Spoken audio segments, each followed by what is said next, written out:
জয় মা জয় মা জয় মা। আমি শ্রী শ্রী মৃত সঞ্জীবন মহারাজ, আমার ইউটিউব চ্যানেল মা মৃত সঞ্জীবনীতে আপনাদের সকলকে স্বাগতম। আশা করি মা আদ্যশক্তি মহামারী কৃপায় আপনারা সকলে ভালো আছেন। আজকে আমার চ্যানেলে আমি একটি সাধনা দেবো, সেটি হচ্ছে সিম্পলি জিন সাধনা। সিম্পলি জিন হচ্ছে ভয়ানক একটি জিন। এই জিন দিয়ে আপনি জায়েজ কাজ না জায়েজ কাজ সব করতে পারবেন, যেটি মাত্র 6 থেকে 12 ঘন্টার মধ্যে সে কাজ করে দেবে। এটি একটি সাধনা আছে, এটির একটা আমল আছে, এটি একটি নিয়ম আছে, কানুন আছে। সিম্পলি জিন সাধনার একটা ভিডিও আমি দেবো এবং সিম্পলি জিনের একটি আজিমাত আমি আপনাদের সান্নিধ্যে দেবো। আজিমাত দিয়ে সিম্পলি জিনকে দেখবেন, একটা থাকে হচ্ছে গিয়ে মন্ত্র থাকে, যে মন্ত্র দিয়ে সাধনা করতে হয়, আর একটা থাকে দহন মন্ত্র, মানে সাধনা চলাকালীন সাধনার পরেও সে যদি উপস্থিত না হয় সেই ক্ষেত্রে দহন মন্ত্র প্রয়োগ করতে হয়। করলে সেই জিনের গায়ে বা যা সাধনা করবেন তার গায়ে আগুন জ্বলে যাবে। সে এই ত্রিলোকে যে কোনায় লুকিয়ে থাক তাকে আসতে হবে, এই বিশ্বব্রহ্মাণ্ডে যে কোনায় সে লুকিয়ে থাকবে তাকে আসতে হবে। দহন মন্ত্র, দহন মন্ত্রটা আমি পরের ভিডিওতে দেবো। সিম্পলি জিন সাধনার যে আমলটি আছে, যে সাধনাটা আছে, সেটা আমি সম্পূর্ণ বিস্তারিত জানাবো। যারা বিবাহিত, যার ঘরে বউ আছে, ঘরে ছোট ছোট ছেলে মেয়ে আছে, বাচ্চা কাচ্চা আছে, তারা দূরে থাকবেন। এবং তারপরে যদি আপনি সাধনাটা করতে চান তাহলে স্ত্রীর থেকে 7 দিন বিরত থাকতে হবে। স্ত্রীর কাছে 7 দিন যাওয়া যাবে না। সন্তানাদি আপনি যেখানে সাধনা করবেন সেখানে থাকবে না। আপনি যেখানে থাকবেন আপনার ছোট ছোট ছেলে মেয়ে, বাচ্চা কাচ্চা বা যারা হচ্ছে অসুস্থ, তারা আপনার আশেপাশে থাকবে না। হয় আপনাকে সেই স্থান ত্যাগ করে 7টা দিনের জন্য অন্যত্র চলে যেতে হবে, আর নচেত হচ্ছে আপনি যেখানে সাধনা করবেন সেখানে তাদেরকে রাখা যাবে না। কোনো রকমভাবে বাজে দিকে দৃষ্টিপাত করা যাবে না। বিশেষ করে নারী থেকে দূরে থাকতে হবে। ব্রহ্ম রক্ষা করতে হবে। জুতো পায়ে দিতে পারবেন না, মাথায় ছাতা দিতে পারবেন না, কোনো যানবাহন চলতে পারবেন না। নিজে রন্ধন করে নিজে খেতে হবে, একবেলা খেতে হবে, একবারই খেতে পারবেন। দিনান্ত 24 ঘন্টার মধ্যে একবার খেতে পারবেন। কখন খেতে পারবেন? এক হচ্ছে ব্রহ্ম মুহূর্তে, দ্বিতীয়ত হচ্ছে গিয়ে দিন যাওয়ার পর সূর্য যেমন সকলে রোজা যেমন করে সেরকম করতে হবে। সারাদিন জলপান করা যাবে, কিন্তু আপনার খাবার নির্ধারিত সময় এই দুটো, এক হচ্ছে সন্ধ্যেবেলা আর দ্বিতীয় হচ্ছে ব্রহ্ম মুহূর্তে। এই 2 টাইমে খেতে পারবেন। সারাদিন কোনো রকম আহার করা যাবে না, জল খাওয়া যেতে পারে। যেটি গুরুদেব ওস্তাদ আমাকে যেভাবে বুঝিয়েছেন সেইভাবে আমি আপনাদের সান্নিধ্যে দিচ্ছি। আমিও সিম্পলি জিন সাধন করেছি, অকরান আমিও করেছি। বিশেষ শক্তি বা রোহানি জগতের বিশেষ তাকাত পাওয়া যায়। কিন্তু পরবর্তীতে দেখা গেল যখন এই সিম্পলি জিন থাকাকালীন আমার বিশেষ বিশেষ সিদ্ধিতে, বিশেষ বিশেষ সাধনাতে আমার প্রবলেম হচ্ছে, সেক্ষেত্রে সিম্পলি জিনকে আমি বিসর্জন করে দিয়েছি। কিন্তু যাই হোক, এর একটা কারামাত আছে, এর একটি পাওয়ার আছে। আমি সেই সম্বন্ধে আপনাদের আলোচনা করব। সবার আগে বলে রাখি, সিম্পলি জিন সাধনা করতে গেলে আগে প্রথমে না সবসময় পাক পবিত্র হয়ে থাকতে হবে, উজু করে থাকতে হবে, সবসময় পবিত্র থাকতে হবে এবং শরীরে সবসময় আতর ব্যবহার করতে হবে। এবং যখন সিম্পলি জিনের আমল যে করবে, কাজ করার পর সিদ্ধি হয়ে গেলে তাকে কিন্তু সবসময় পাক পবিত্র থাকতে হবে। স্ত্রী যদি থাকে, স্ত্রীর কাছে আপনি বছরে 12 বার যেতে পারবেন, 12 বেশি যাওয়া যাবে না। তাই একটা দিনের বিশেষ, মাসের একটা বিশেষ সময় আছে, সেই সময় স্ত্রীর সঙ্গম করতে পারবেন, তার আগে করতে পারবেন না। যারা কুমারা ছেলে তারা কোনো মতে ব্রহ্মস্খলন করতে পারবেন না। ব্রহ্মস্খলন করতে গেলে বহু ক্ষতি হবে, বহু রকম সমস্যার সম্মুখীন হতে পারেন। খুব পাওয়ারফুল এবং খুব কাজের বিদ্যে। সিম্পলি সাধন বিদ্যাটি সচরাচর সকলের কাছে খুব একটা নেই। যাদের কাছে আছে তারা তো খুব একটা দেবে না, কথা বুঝেছেন? সকলের কাছে সচরাচর বিদ্যাটি নেই, যার কাছে আছে সে দেবে না।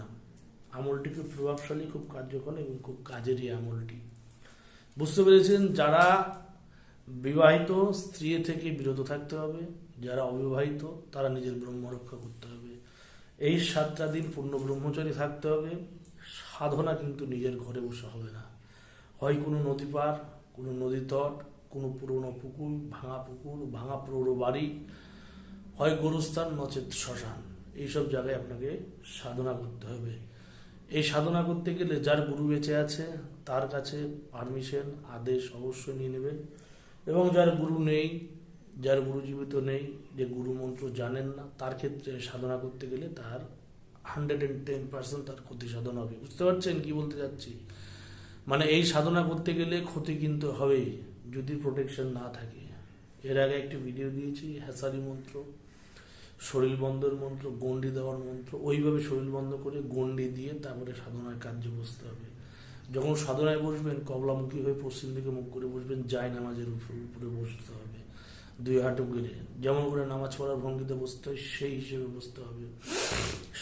সব থেকে ভালো হয় যদি এখন তো শোনেন, সাধন ভজন তো বাইরে হয় না, বাইরে হয় মদ মাতাল মানুষের এমন উৎপাত যে সাধনা খুব বাইরে একটা ভালো হয় না। এখনকার সময় শ্মশান তো হয়ে গেছে পার্ক, প্রেম করার পার্ক, প্রেম করার একটা উদ্যান। যে কোনো প্রতিটি শ্মশান আমাদের ভারতবর্ষের বুকে যতগুলো শ্মশান আছে তার মধ্যে 90% শ্মশান এরকম ব্যভিচার হচ্ছে।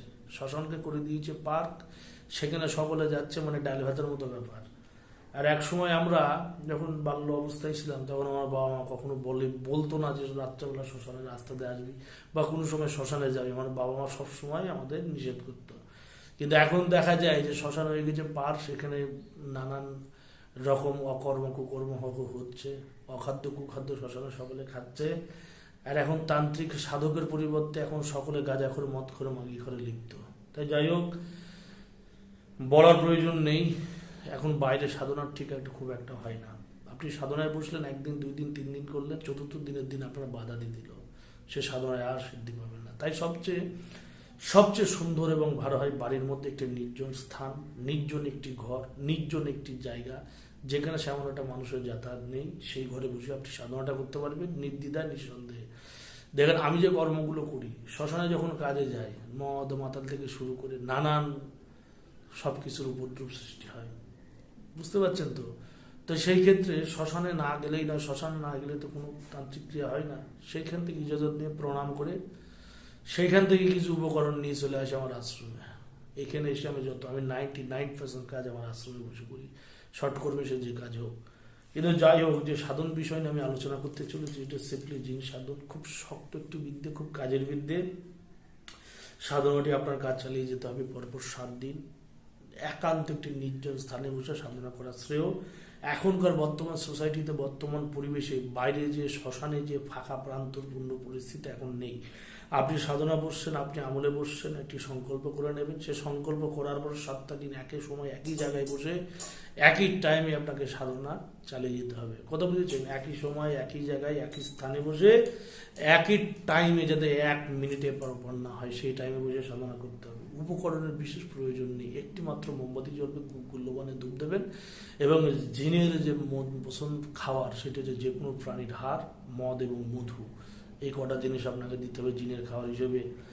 এবং একটি মাটির পাত্রের মধ্যে কলা এবং খই, সেটিকে ভালো করে সেনে মুন্ডু বানিয়ে তার উপর সামান্য চিনি এবং মধু দিয়ে পাশে রাখবেন, এবং কুয়োর বা পুকুরে জল রাখবেন জলপানের মতো। 7টা দিন কাজ করবেন, 7টা দিন ওই দ্রব্য ওই অবস্থাতেই থাকবে, পরিবর্তন করা যাবে না। মানে বারবার আপনি কোনো ভোজ্য দ্রব্য পরিবর্তন করতে পারবেন না। একই দ্রব্য সামনে বসে আপনার পরপর 7 দিন কন্টিনিউ সাধনা করতে হবে, এবং সাধনা করার পর সেই স্থান ছেড়ে আপনি অন্য কোথাও যেতে পারবেন না। কথা বুঝতে পেরেছি? আপনি স্থান ছেড়ে দিয়ে আপনি মানুষের সাথে কথা বলছেন, যত কথা বলবেন তত মন্ত্রসত্তা কমবে, সাধন সিদ্ধি কমবে। যত চেষ্টা করবেন মৌনব্রত রাখতে, যত চেষ্টা করবেন কারোর সাথে, সকলের সাথে দূরত্ব বজায় রাখতে, 7টা দিন আপনার নিজের সাথে নিজের সংগ্রাম, নিজের সাথে নিজের যুদ্ধ। আমরা সাধনা করেছি, গুরু প্রদত্ত কর্মে কর্ম করেছি। আমাদের প্রথমে বলা তাকে বাক শুদ্ধ করো, সিদ্ধি না, শুদ্ধ করো। অর্থাৎ যত কথা কম বলবে, যত সাধনার মধ্যে ডুবে থাকবে, তত সিদ্ধি লাভ হবে। এই কারণেই যত সব মুনি ঋষি ছিল, যত সব সাধকবর্গ ছিল, তারা সব সময় একান্তপূর্ণ পরিবেশ পছন্দ করত। তারা একাকিত্বের মধ্যে সাধন ভজন করত, সেইখানেই তারা সদা সর্বদা বিদ্যমান থাকতো, অন্যত্র কোথাও যেত না। যেমন বিশেষ বিশেষ তন্ত্রের বহু সাধনা আছে, যেমন খণ্ড বিশেষণের সাধনা আছে। অনেকে বলে 3 দিন, 7 দিন, 1 মাস, 6 মাসে সিদ্ধ হয়। খণ্ড বিশেষণের সিদ্ধ হতে 12 বছর 1 যুগ সময় লাগে। ওই একটা যুগ শ্মশান ক্ষেত্র আপনি ত্যাগ করতে পারবেন না, বুঝেছেন? সাধনাই হয় 1 দিন 2 দিনের সাধনা না। শ্মশান রক্ষক থেকে শুরু করে নানান আদি প্রেত পিশাচ ভূত বেতাল সকলকে বাধ্য করা। সাধন লাইনটা আলাদা, কর্মের লাইন আলাদা। শিবলি জিনের যে আমলটি আছে সেটা আমি বলছি। 7 দিন মাছ, মাংস, ডিম, পেঁয়াজ, রসুন ছুটে পারবেন না। খাদ্য গ্রহণ করবেন দিনে 2টি বার, 24 ঘন্টার মধ্যে 2টি বার গ্রহণ করবেন। বলে দিয়েছি কখন কিভাবে কাজ করবেন, কখন কাজ করবেন। নিজের দ্রব্য, নিজের কর্ম নিজের হাতে করতে চেষ্টা করবেন। মানুষের আলাদা যাবেন না, যাতে মানুষের দৃষ্টিপাত আপনার উপর না পড়ে। 7টা দিন নিজেকে একবারে বন্দি করে নেন, ঘরবন্দি করে নেন, দেখবেন আপনার কার্য সুসম্পন্ন হইবে। মন্ত্র বলি, মন্ত্র হচ্ছে দেখবেন এটা কিন্তু আজিমত, আবার বলি এই হচ্ছে একটি আজিমত। এই আজিমত ছোট আজিমত, মাত্র 1000 বার করে পাঠ করতে হবে। তা আবার তাজবি মালাতে হয়, তাজবি মালা বা হাড়ের মালা, নরমুন্ডির যে মালা পাওয়া যায় এখন মার্কেটে, সেগুলো তো সব পাথরের বা কাঁচের মালা, ওগুলো দেওয়া যাবে না। যে কোনো প্রাণীজ মানুষের হাড়ের মালা হলো সবচেয়ে সুন্দর হয়। মানুষের হাত ছোট ছোট করে কেটে নেবেন, আমার কাছে আছে দেখাবো। আর নাচে সাপের সর্পহারের মালা, সাপের হার, সেটি আমার কাছে আছে। আমি যে করেছি তার প্রমাণ আমার কাছে আছে। অনেকে বলে যে গুরুদেব আপনি করেছেন, আপনি ভাষণ দিচ্ছেন, আপনি করেছেন। অবশ্যই করেছি, সিদ্ধি পেয়েছি, তাদের আনাগোনা দেখেছি। দেখেন স্বচক্ষে রক্ত মাংস চামড়ার চোখে স্বচক্ষে তাদের দর্শন হবে না, কিন্তু ধূম্রাকৃতি একটা অবয়ব আপনার সামনে থাকবে। আমি খোলসা করে দিচ্ছি, ধূম্রাকৃত একটি অবয়ব আপনার সামনে থাকবে, যে আপনার সাথে কথা বলবে, বার্তালাপ করবে, বুঝেছেন? এবার সেই সিপলি সাধনা করলে এই রুহানি জগৎ আর কোনো সাধনা করার প্রয়োজন থাকে না, বুঝেছেন? এমন একটি জিনিস, এইটি থাকলে কোনো সাধনে আর সিদ্ধি পাবেন না আপনি। এই সিপলি যদি আপনার কাছে থাকে, তাহলে আপনি আর কোনো সাধনায় জীবনও সিদ্ধি লাভ পাবেন না। আমি নেগেটিভ দিকটাও বলে দিচ্ছি। তাই একে কর্ম করার পর একে ছেড়ে দিতে হয়, বুঝেছেন? যারা তান্ত্রিক, যারা ক্রিয়া করেন, তারা একটি সাধনায় সিদ্ধি পায়, সিদ্ধি পাওয়ার পর সেটি কর্ম করার পর সেটিকে বিসর্জন দিয়ে দিতে হয়। সেটিও একটা প্রসেস, একটা সিস্টেম আছে।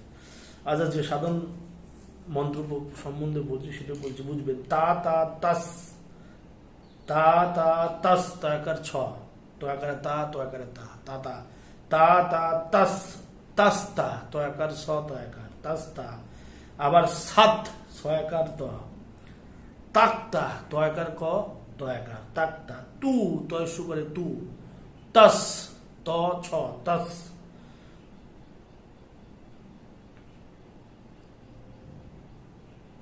তুত তস, তু তু তাসা, তু তু তাসা তাসু, তাক্তা কাতা, তু তাসা তাস তিয়া।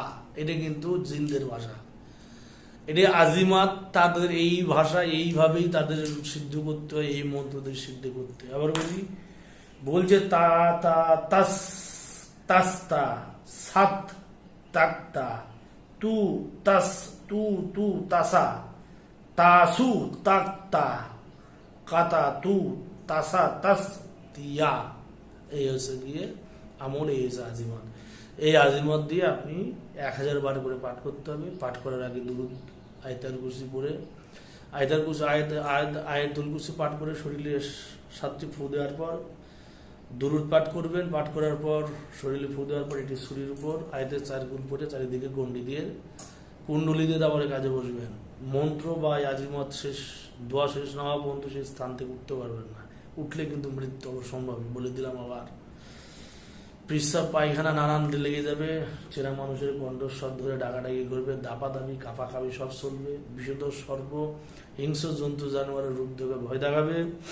মনে হবে যে ঘরে বসে জপ তপ করছেন, সে ঘরে চাল ভেঙে, খুঁটি ভেঙে, ছাদ ভেঙে পড়ে যাবে, এই ধরনের ভয় দেখাবে। এবার যারা হচ্ছে শারীরিকভাবে অক্ষম, যাদের স্বপ্ন দোষ আছে, আমি খুলে বলি, যাদের স্বপ্ন দোষ আছে, যাদের ধ্বজভঙ্গ আছে, যাদের বীর্য আপনা আপনি বেরিয়ে যায়, তারা সাধনা করবেন না। যাদের ধ্বজভঙ্গ আছে, যাদের স্বপ্নদোষ রোগ আছে, যাদের বীর্য আপনা আপনি বেরিয়ে যায়, একটু শরীর উত্তেজিত হলে বীর্য স্খলনে, তারা সাধনা থেকে বিরত থাকবেন। কারণ 1 ফুটা ব্রহ্ম নিষ্কাশিত হওয়ার কথা হচ্ছে আপনি সাধনায় সিদ্ধি পাবেন না, এবং আপনি সাধনচ্যুত হলেন। সেক্ষেত্রে সে বস্তু, যে রুহানি জগতের যে বস্তুতে আপনি সাধনা করতে চাইছেন, সে আপনাকে মেরে দিয়ে চলে যাবে। তাই সাবধান, সাবধান, সাবধান, সাবধান, সতর্কতা বাণী আপনাদের উদ্দেশ্যে আমি বলছি। বলে দিয়েছি সকল জিনিস, সাধন পন্থা, সিপলির আজিমত। আর একটা সিপলি যেন আজিমত আছে, যে দহন পন্থা, এইটা দিয়ে 7 দিন জপ করবেন। 7 দিন জপ করার পর আপনি অবশ্যই সেই রুহানি জগতের অদৃশ্য সেই বস্তুকে প্রাপ্ত হবেন। যখন সে কাজের প্রয়োজন হবে, যখন যে কাজের প্রয়োজন হবে, হাজির করে শুধু হুকুম দিলেই সেই সিপলি জিন আপনার কাজ 6 থেকে 12 ঘন্টার মধ্যে করে দেবে। যখন প্রয়োজন তাকে হাজির করে তাকে দিয়ে কাজ করাবেন, 6 থেকে 12 ঘন্টায় কাজ করে দেবে। কিন্তু কাজ করানোর জন্য তাকে ডাকার জন্য একটি বিশেষ কথা আছে, মন্ত্র আছে। আমি বলে দিই, 5 কথার একটি শব্দ আছে। বুঝেছেন? 5টি কথার একটি শব্দ আছে যেটি সেই বলে দেবে। যারা সিদ্ধি আছে তারা জানবে 5টি কথা, 1 2 3 4 5 এরকম 5টি কথা আছে, সেই বলে তাকে মাত্র 33 বার, কাউকে বলে, কাউকে 11 বার বলে, সংখ্যা মনে রাখতে হবে। কাউকে 7 বার বলে, কাউকে 3 বার বলে, এক ডাকে কিন্তু সে আসে না, এতবার তাকে সেই জিনিস পাঠ করলে সঙ্গে সঙ্গে সে চলে আসবে। অনেক ক্ষেত্রে দেখা যায় অনেক সাধককে সেই কথাগুলো ভুলিয়ে দেয় সিম্পলি। সে তো অন্তর্যামী, মানুষের মনের মধ্যে, রুহুর মধ্যে মিশে থাকে, অন্তর্যামী, সে বুঝতে পারে কার মধ্যে কতটা ঘটিতে জল আছে। তাই বলে দিলাম সাধনা নিয়ম বলে দিয়েছি, যা ওস্তাদ গুরু বেঁচে আছে তারা একমাত্র সাধনা করবে, যারা ওস্তাদ গুরু বেঁচে নেই তারা এইসব সাধনা থেকে বিরত থাকবেন। অনেকে আমাকে বলছিল গুরুদেব কিছু জিন সাধনা দেন, পরিসাধনা দেন, অমুক দেন, ধমুক দেন। একজন বলেছিল বীর বেতাল সাধনা দেন। 64 রকমের বাবা বেতাল হয়, সাধারণ জিনিস না। 64 রকম, টাইপস অফ 64, হ্যাঁ, 64 প্রকারের বেতাল সাধনা হয়। বেতাল সাধনার জিনিস না। শিবের তারা হচ্ছে যে চর, শিবের চর, শিবেই তো তন্ত্রের সৃষ্টি। শিব থেকে বাবা পঞ্চনার হইতে তন্ত্রের জন্ম। আগমতন্ত্র, নিগমতন্ত্র, মা বলছে, বাবা বলছে, মা শুনছে, মা বলছে, বাবা শুনছে। আগমতন্ত্র, নিগমতন্ত্র এই বলা হয়েছে। হ্যাঁ, একজন আমাকে বলেছিল 10 মহাবিদ্যার ক্রিয়া করিস আগে, 10 মহাবিদ্যা কি আগে সে, হ্যাঁ, অনেক অনেক বলে। আমাকে বাজাতে গেলে বাবা আমার কাছে আসতে হবে। যারা আমাকে বাজাতে চান, আমি কে, আমি কে, হ্যাঁ, যারা আমাকে বাজাতে চান, সে আমার শত্রু হোক, সে আমার দুশ্মন হোক, সে আমার মিত্র হোক, সে আমার ভক্ত হোক, সে আমার জানে দুশ্মন হোক, সে যেই হোক, আমাকে বাজাতে হলে আমার কাছে আসতে হবে। আসেন, বসেন, দেখেন কি করি, কিভাবে করি, অ্যাকচুয়ালি মধ্যে কিছু আছে কিনা, না বাজিয়ে বেড়াই, দেখতে হবে তো বাবা। আর ইউটিউব, সোশ্যাল মিডিয়াতে এই সামান্য সময় তো আপনি চিনতে পারবেন না আমাকে। মানুষের সাথে সময় না কাটালে, আমি গুরুদেবের কাছে কর্ম পেয়েছিলাম, 12 বছর গুরুদেবের সাথে ছিলাম। থাকার পর গুরুদেব আমাকে বুঝেছে, বিচার বিবেচনা করেছেন কি দেওয়া যায়, তারপরে তো সে দিয়েছেন। আপনি আসেন আমার কাছে, এসে দেখেন আমি কে, আমি কি কি জানি, কি কি কর্ম করেছি, বা কি কি করতে পারি। এসে বসুন, আসুন, সকলকে স্বাগতম। আমার যে দুশ্মন, জানি দুশ্মন, তাকেও স্বাগতম, যে আমার পরম ভক্ত তাকেও স্বাগতম। এমন নয় যে শত্রুকে আমি মর্যাদা দেবো না এবং মিত্রকে মর্যাদা দেবো নয়। যারা সাধক তাদের কাছে শত্রু মিত্র উভয় সমান। আমি সাধক নয়, মায়ের সামান্য একজন সেবক, মায়ের সামান্য একজন ভক্ত, আর কিছু না। সাধনা দিয়েছি, নিয়ম দিয়েছি, সকল দিয়েছি, প্রয়োগ করবেন, শতাধিক ফল পাবেন। জয় মা, জয় মা মৃত সঞ্জীবনী, জগতের মঙ্গল করো মা, জয় মা।